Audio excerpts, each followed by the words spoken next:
नमस्कार, आप देख रहे हैं 5 की बात। मैं हूं आपके साथ तुषार कौशिक। सीएम योगी आदित्यनाथ ने नोएडा में इंडोर स्टेडियम का उद्घाटन किया। वर्चुअल तरीके से राष्ट्रीय कुश्ती चैंपियनशिप का ऑनलाइन शुभारंभ हुआ। 101 करोड़ रुपए की लागत से बना है बहुउद्देशीय स्टेडियम।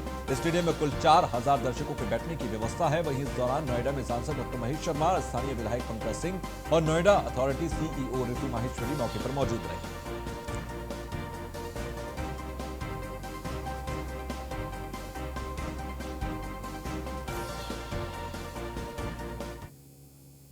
आप सभी खेल प्रेमियों को हृदय से बधाई देता हूं, अपनी शुभकामनाएं देता हूं। यह हमारे लिए अत्यंत प्रसन्नता का क्षण है कि नोएडा, ग्रेटर नोएडा में एक विशेष अवसर प्राप्त हो रहा है। देश के अंदर विकास की विभिन्न प्रकार की योजनाएं जिस तेजी के साथ नोएडा में, ग्रेटर नोएडा में, यमुना अथॉरिटी में आगे बढ़ रही हैं, वह देश के, प्रदेश के विभिन्न जनपदों, महानगरों के साथ ही देश के अलग अलग क्षेत्रों के नागरिकों के लिए भी विकास का एक मानक तैयार कर रहा है। एक शिकायत जो अक्सर हमें प्रदेश के खिलाड़ियों से मिलती थी कि खेल गतिविधियों में जो विकास होना चाहिए उसमें अपेक्षित विकास नहीं हो पा रहा है। लेकिन मुझे बताते हुए प्रसन्नता है कि इंडोर स्टेडियम नोएडा में जो स्टेडियम है उसी स्टेडियम के बगल में बनकर के तैयार हुआ है। इसमें अत्याधुनिक सुविधाएं इस स्टेडियम में उपलब्ध हैं ही। बहुत सारे कार्यक्रम खेलकूद की इन गतिविधियों के माध्यम से आगे बढ़ रहा है। स्वाभाविक रूप से हमारे सामान्य जीवन में भी सफलता का राज हमारी खेलकूद की गतिविधियों में निहित है। कोरोना प्रबंधन की सफलता का राज टीम वर्क था और ये टीम वर्क हमें खेलकूद की गतिविधियों में सीखने को, जानने को मिलता है। मुझे विश्वास है यह राष्ट्रीय प्रतियोगिता यहाँ पर उभरते हुए हमारे खिलाड़ियों के लिए एक नया आदर्श और मानक तय करते हुए उन्हें आगे बढ़ने के लिए प्रेरित करेगा। नोएडा का इंडोर स्टेडियम खेलकूद की गतिविधियों को प्रोत्साहित करने का एक नया मंच तो प्रदान हो, यहाँ पे प्राप्त होगा ही, साथ साथ रेसलिंग फेडरेशन के द्वारा जो मांग एकेडमी के लिए राज्य सरकार से की जा रही है, वे अपना प्रस्ताव राज्य सरकार के पास भेजें। राज्य सरकार अवश्य इस पर सहानुभूतिपूर्वक विचार करेगी। मैं एक बार फिर से आज के इस इंडोर स्टेडियम के उद्घाटन कार्यक्रम के अवसर पर नोएडा के अपने जनप्रतिनिधियों को हृदय से बधाई देता हूं कि उनके प्रयास से वहां पर अथॉरिटी ने एक अच्छा स्टेडियम के बाद इंडोर स्टेडियम भी अनेक प्रकार की खेलकूद की गतिविधियों को प्रोत्साहित करने के लिए वहां पर स्थापित किया है। तो वहीं इस दौरान नोएडा में सांसद डॉक्टर महेश शर्मा कार्यक्रम में शामिल हुए। सांसद महेश शर्मा ने क्या कुछ कहा, आप सुनिए। नोएडा वासियों के लिए और गौतम बुद्ध नगर और उत्तर प्रदेश के लिए ये सौभाग्य का दिन है कि आज माननीय यशस्वी मुख्यमंत्री जी द्वारा नोएडा प्राधिकरण के द्वारा आज इस 101 करोड़ रुपए की लागत से ये इंडोर स्टेडियम बनकर तैयार हुआ है। और मुझे अभी अभी बताया आदरणीय ब्रजभूषण सिंह जी ने, जो सांसद में साथी भी हैं मेरे, और कुश्ती फेडरेशन के चेयरमैन भी हैं, भाई पंकज सिंह जी, भाई धीरेन्द्र सिंह जी, भाई तेजपाल नागर जी, ऋतु माहेश्वरी जी, मैं इन सभी के साथ माननीय यशस्वी मुख्यमंत्री जी को धन्यवाद देता हूं कि उन्होंने नोएडा को चुना। 10 महीने बाद, कोरोना की इस महामारी काल के बाद पहली बार एक राष्ट्रीय चैंपियनशिप नोएडा में हो रही है। एनसीआर का महत्वपूर्ण क्षेत्र होने के नाते इस स्टेडियम की एक बड़ी महत्ता है। 4000 की क्षमता वाला ये स्टेडियम और आसपास के इंफ्रास्ट्रक्चर, मैं समझता हूँ या आने वाले समय के अंदर जहाँ लगभग 3 लाख से ज़्यादा स्टूडेंट्स यहाँ पर पढ़ते हैं, देश नहीं विश्व के कोने कोने से लोग आकर यहाँ रहते हैं। एक मिनी इंडिया नहीं बल्कि मिनी वर्ल्ड का एक रूप है नोएडा, और आज उस जगह पर आज ये शुरुआत हुई है। मैं बधाई देता हूँ। तो वहीं इस दौरान नोएडा विधायक पंकज सिंह कार्यक्रम में शामिल हुए। विधायक पंकज सिंह ने क्या कुछ कहा, वो भी आप सुनिए। नोएडा के लिए तो बहुत सारी सौगातें उत्तर प्रदेश के मुख्यमंत्री आदरणीय योगी आदित्यनाथ जी ने दी हैं। मैं जितना भी कहूँ वो कम है। बहुत बहुत बधाई मैं उनको देना चाहता हूँ, बहुत धन्यवाद मैं उनको करना चाहता हूँ। और आज इस ये इंडोर स्टेडियम का भी उद्घाटन हुआ है और खुशी इस बात की है कि यहाँ पर हम लोगों के सांसद और वरिष्ठ नेता भी और फेडरेशन के रेसलिंग फेडरेशन के प्रेसिडेंट आदरणीय श्री ब्रजभूषण शरण सिंह जी की ने हमारे नोएडा को जो चुना है। और जब से कोरोना का ये कहर रहा तब से कहीं पर भी अभी किसी भी इवेंट में या किसी भी स्पोर्ट्स में अभी नेशनल्स नहीं हुए थे, तो उसकी नेशनल की शुरुआत आपने की है और उसमें भी पंजाब, आगरा और नोएडा 3 जगहों को आपने चुना है अलग अलग विधाओं में, अलग अलग स्टाइल में, और उसमें नोएडा को सबसे पहले चुना है। मैं इसके लिए बहुत उनका भी धन्यवाद देता हूं। और नोएडा में वैसे भी पहलवानी के लिए और पहलवानों के लिए बहुत ज़बरदस्त पोटेंशियल यहाँ। देखिए, आपने देखा होगा कि ये एक बहुत ही अंतर्राष्ट्रीय स्तर का स्टेडियम है और माननीय मुख्यमंत्री उत्तर प्रदेश योगी आदित्यनाथ जी महाराज ने उद्घाटन किया और साथ में युवाओं से परिचय भी उन्होंने किया। इससे समझ में आता है वो कितनी उनकी रुचि है युवाओं को आगे बढ़ाने में। और ये जो इवेंट हो रहा है इसमें जो रेसलर गोल्ड जीतेंगे, सिल्वर जीतेंगे, ये सभी अंतर्राष्ट्रीय स्पर्धाओं में जाएंगे। साथ में नौकरी भी इन्हें रेलवे या अलग अलग विभाग में ये अप्लाई करेंगे तो इन्हें जॉब भी मिलेगा।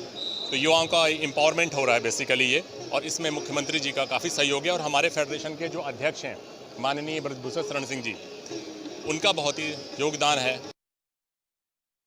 आज नोएडा के खिलाड़ियों के लिए एक सौगात मिली है। ये सौगात मिली है लखनऊ से, जो मुख्यमंत्री हमारे प्रदेश के, उत्तर प्रदेश के मुख्यमंत्री योगी आदित्यनाथ के द्वारा वीडियो कॉन्फ्रेंसिंग करके इस उद्घाटन किया गया है इस इंडोर स्टेडियम का। और मैं तस्वीरें दिखाना चाहूँगा। देखिए पीछे जो तस्वीरें दिख रही हैं, इस प्रकार से ये जो कह सकते हैं कि उच्चतम क्वालिटी का ये स्टेडियम बनाया गया है। अभी तक यहाँ के खिलाड़ियों को दिल्ली जाना होता था और अपनी प्रतिभा दिखाने के लिए, उनके लिए यहाँ कोई सुविधा नहीं थी। वो खुले एक आसमान के नीचे अपना प्रयास करते थे खेलों का। तो अब देखिए ये स्टेडियम जब से बना है तो कहीं ना कहीं ये यहाँ की प्रतिभा, जो खिलाड़ियों की प्रतिभा, वो निखर कर सामने आएगी और खिलाड़ी लगातार अपना प्रयास करेंगे यहाँ पे। इसलिए काफ़ी अच्छा ही स्टेडियम और यूँ कहें कि सारी सुविधाओं से लैस एक स्टेडियम की सौगात यहाँ पे दी गई है उत्तर प्रदेश के मुख्यमंत्री के द्वारा। आप देख सकते हैं दर्शक दिख रहा, तो आप कहेंगे दर्शकों के बैठने की बहुत अच्छी व्यवस्था है कि जब ये स्टेडियम पे इंडोर जो यहाँ पे खेल होंगे उन पर जब ये दर्शक आएंगे देखने के लिए तो उनकी भीड़ काफ़ी बड़ी हो सकती है, उसको लेकर पूरी व्यवस्था की गई है। साथ ही साथ अगर हम यहाँ के ग्राउंडों की बात करें तो यहाँ के जो भी मंच हैं उनकी बात करें, यहाँ पे देखिए कबड्डी की व्यवस्था की गई है, टेनिस की, जूडो की, मतलब यूँ कहें कि इंडोर गेम जितने होते हैं सबकी व्यवस्था की गई है। और तो साथ ही साथ ये देखने वाली बात है कि कहीं ना कहीं नोएडा के खिलाड़ियों के लिए एक बहुत बड़ी सौगात है। और इसी के साथ कैमरा पर्सन सोनू के साथ मैं रमेश परियार, न्यूज़ 1 इंडिया। तो आजमगढ़ जिले के एक गांव में 409 को मृत और विवाहिता दिखाकर वोटर लिस्ट से नाम कटवा दिया गया। ये सब खेल सिर्फ आगामी होने वाले पंचायत चुनाव को लेकर किया गया। ग्रामीणों का आरोप यह है कि निवर्तमान ग्राम प्रधान और बीएलओ की मिलीभगत से यह सब हुआ। इसके बाद ग्रामीणों ने हाथों में साहब मैं जीवित हूं, सरकार में जीवित हूं लिखी तख्तियां लेकर प्रदर्शन शुरू कर दिया। ये सभी आजमगढ़ जिले के फूलपुर तहसील क्षेत्र के पूराराम जी गांव के ग्रामीण है। ग्रामीणों का आरोप यह है कि ग्राम प्रधान और बीएलओ की मिलीभगत से गांव के 409 लोगों का नाम वोटर लिस्ट से मृत और विवाहिता दिखाकर काट दिया गया। जानकारी होने पर गांव के जागरूक लोग फूलपुर एसडीएम कार्यालय का चक्कर लगाने के साथ ही तहसील पर प्रदर्शन करते नजर आए। वोटर लिस्ट में 409 नाम प्रधान व बीएलओ से मिली भगत से कटवा दिया गया श्रीमान जी, जिसमें दिखाया गया कि कुछ लोग मृतक, सबसे ज़्यादा मृतक हैं, उसके बाद कुछ अविवाहित हैं। इसी षड्यंत्र को करके प्रधान ने ऐसा। अच्छा, वास्तव में क्या है, हकीकत क्या है कि वाकई में मृतक हैं लोग? वास्तव में सब जीवित हैं, न विवाहित हैं। एक षड्यंत्र को बीएलओ द्वारा और प्रधान द्वारा किया गया। तो इसकी शिकायत किस तरीके से आज आप लोगों ने की? इसकी शिकायत कल हम लोगों को सूचना मिली तो हम एसडीएम साहब के यहाँ गए, तो एसडीएम साहब आए कि जांच करेंगे और जांच करके जो है कि कार्रवाई होगी। क्या मांगे क्या हैं आपकी? मांगे सर ये हैं कि 409 नाम जिस यथास्थिति में पहले थे उसी स्थिति में बरकरार उसको जोड़ा जाए और जो इसके खिलाफ षड्यंत्र रच के किए हैं इसको, उसके खिलाफ कठोर कार्रवाई किया जाए। सर ये गलत तरीके से जो वोटर लिस्ट में हमारे ग्राम सभा से 409 वोट का विलोपन किया गया है, जो गलत तरीके से। सर वो लोग चाहते हैं कि ये जो 409 वोट कटा है ये हमारा फिर से सिद्ध हो और आगे से फिर ऐसा कुछ ना हो, और जिसने भी ये किया है उसके साथ जो है कठोर कार्रवाई हो। अच्छा, विलोपन में क्या बताया गया है कि ये सभी लोग कैसे इन लोगों का नाम सर, कर कुछ लोगों को मृतक बता दिया गया, कुछ लोगों को बाहरी बता दिया गया, कुछ लोगों को जो है विवाहित नहीं है उनको विवाहित बता दिया गया है। तमाम तरीके से ये जो है तालमेल, ये जो है घपला किया गया है। अच्छा, तो क्या मांगे हैं आप लोगों की? सर, हम लोग की मांग है कि ये जो है जितना हमारा 409 कटा है, इसमें जो सही है वो सही किया जाए और जो गलत है उसे गलत किया जाए। लेकिन आगे से भी ऐसा कुछ ना हो जो 22 तारीख के बाद भी जो नाम बढ़ने हैं उसमें भी ध्यान रखा जाए। तो सुल्तानपुर के एसपी ने की अनोखी शुरुआत। आपको बता दें, अब थानों में काम के साथ पाली जाएंगी मधुमक्खियां। अर्जित राशि और पुलिसकर्मियों और थानों पर खर्च होगी। डीएम और एसपी ने 2 थानों पर इसका शुभारंभ किया। दोनों थानों में 25-25 डिब्बे लगाए गए हैं जिसके अंदर मधुमक्खियों को पाला जाएगा। तो दोनों थानों में 25-25 डिब्बे लगाए गए। एसपी की ये शानदार मुहिम की शुरुआत। मिशन शक्ति और मधु मिशन, एक हमारे पुलिस अधीक्षक महोदय ने एक नवाचार शुरू किया है, जिसमें यह है कि जो स्थल होते हैं जहां पर किसी प्रकार का आमदनी करने वाला कुटीर कार्यक्रम प्रारंभ हो सकता है, तो उसी के तर्ज पर जैसा इन्होंने बाराबंकी में किया था, एक चैनपुरवा गांव जहां पर एक एंडेमिक क्रिमिनलिटी थी, उसको समाप्त करके वहाँ पर स्वरोजगार की एक क्रांति लाई थी। उसी तर्ज पे आज कुड़वार थाने पे इन्होंने प्रारंभ किया है और डिटेल में यही बताएंगे। मधु मिशन आरंभ किया गया है। इसके अंतर्गत जनपद के सभी थाने चौकियों का सर्वेक्षण कराया जाएगा और जहाँ भी भूमि उपलब्ध है, बंदर नहीं आते हैं, आसपास खेत हैं, ऐसे स्थानों पर मधुमक्खी के डब्बे रखे जाएंगे सरकारी तौर पर। आज जनपद में 50 डब्बों से शुभारंभ जिलाधिकारी सुल्तानपुर द्वारा किया गया है। कुड़वार थाने में 25 डब्बे और धम्मौर में 25 डब्बे। धीरे धीरे इसका विस्तार किया जाएगा। मधुमक्खी पालन एक बहुत अच्छा रोज़गार का अवसर है।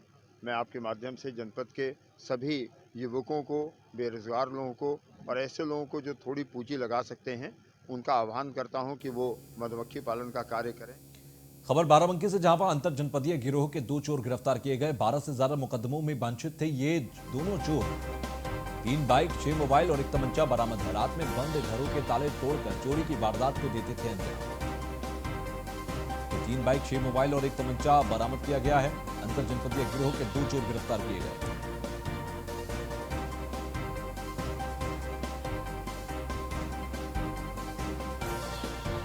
बाराबंकी का मामला रोकथाम हेतु श्रीमान पुलिस अधीक्षक बाराबंकी महोदय के निर्देशन में चलाए जा रहे सघन तलाशी अभियान में 2 अंतर जनपदीय चोर पकड़े गए हैं, जिनके पास से 3 चोरी की मोटरसाइकिलें, 6 अदद मोबाइल बरामद हुए हैं, जिसमें से 1 मोटरसाइकिल इन्होंने बछरावा से चोरी की है और वो उस केस से कनेक्ट हो गई है। ये दोनों अभियुक्त हैं अरुण कुमार, ये रहने वाले हैं अमानीगंज खंडासा जनपद अयोध्या के, और एक दूसरा अभियुक्त इनके साथ है हरकेश पुत्र राजेंद्र, ये मवई जनपद अयोध्या का ये भी रहने वाला है। और ये दोनों रेकी करके घूमते हुए अगर कोई लावारिस वाहन इन्हें दिखाई देता है तो ये उसे सही मौका देखकर चोरी कर लेते हैं। गाजियाबाद से खबर, जहां पर डीएम अजय शंकर पांडे ने किया यशोदा अस्पताल का दौरा। यशोदा अस्पताल के प्रबंधन तंत्र के साथ बैठक की। वैक्सीन लगवाने वाले लोगों से डीएम ने बात की है। अस्पताल प्रबंधन की तरफ से डॉक्टर शशि अरोड़ा ने डीएम को प्रेजेंटेशन दिया। शशि अरोड़ा ने डीएम को वैक्सीन लगवाने के बाद क्या है स्टाफ का अनुभव, ये बताया। स्टाफ से पहले अस्पताल के एमडी चेयरमैन ने लगवाई थी वैक्सीन।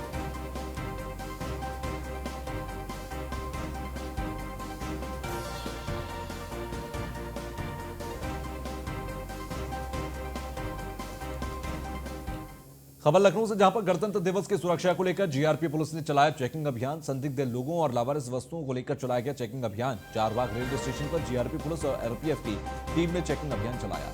तो गणतंत्र दिवस की सुरक्षा को लेकर जीआरपी पुलिस ने चेकिंग अभियान चलाया है। संदिग्ध लोगों और लावारिस वस्तुओं को लेकर चलाया गया चेकिंग अभियान। चारबाग रेलवे स्टेशन पर यह अभियान चलाया गया। गणतंत्र दिवस की सुरक्षा को लेकर जीआरपी पुलिस की तरफ से यह चेकिंग अभियान चलाया गया था। लखनऊ के अंदर चेकिंग अभियान चलाया जा रहा है।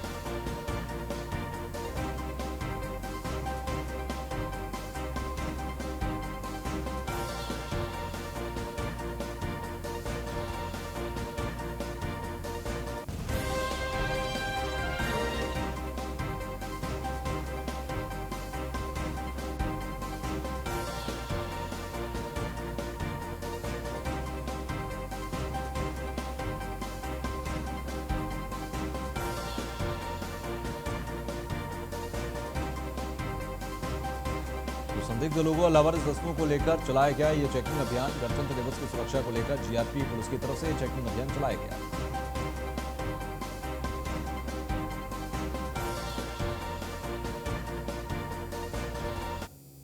और अपने टीम के साथ 26 जनवरी के मद्देनजर संदिग्ध व्यक्तियों और वस्तुओं की चेकिंग की गई है। ऐसी चेकिंग हमेशा रूटीन वार हम लोग करते रहते हैं। नहीं, अभी तो सब ठीक ठाक रहा। आरपीएफ की संयुक्त टीम और जीआरपी की करती है। और अपने टीम के साथ 26 जनवरी के मद्देनजर संदिग्ध व्यक्तियों और वस्तुओं की